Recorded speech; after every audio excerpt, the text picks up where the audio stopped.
বোনের বিচার চেয়ে আত্মঘাতী দাদা, সুইসাইড নোট রেখে ক্যানেলের জলে ঝাঁপ। ফাঁসি দেওয়ার কাশিরাম জোতের মহানন্দা নদীর ক্যানেলের ঘটনা।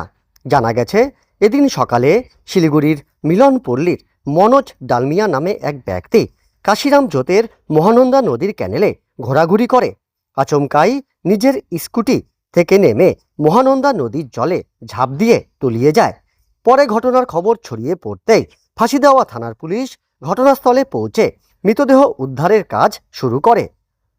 তবে পুলিশের প্রাথমিক তদন্তে একটি সুইসাইড নোট উদ্ধার করেছে পুলিশ, যেখানে মৃত ব্যক্তি তার বোনের জন্য বিচার চেয়ে উদ্বেগ প্রকাশ করেছেন।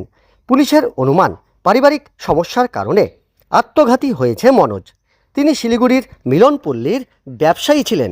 অপরদিকে গোটা ঘটনার তদন্ত শুরু করেছে পুলিশ। ঘটনাস্থলে মৃতের একটি স্কুটি উদ্ধার করেছে পুলিশ। আমি অ্যাকচুয়ালি সকালে বাড়ি থেকে বেরিয়েছিলাম নটার দিকে। তো আমি যাচ্ছিলাম একটু চটেরহাটে, একটা দলীয় একটা বৈঠক ছিল, কিন্তু যাওয়ার সময় দেখছি এখানে লোকজনের ভিড়। তো আমি গাড়িটাকে ঘুরিয়ে নিয়ে চলে আসলাম। এই তোমার এটাকে বলে হলো তোমার বিদ্যুৎ যে উৎপাদন হয় সেখানে। তো সেখান থেকে ঘুরিয়ে এসে দেখছি লোকজনের ভিড়।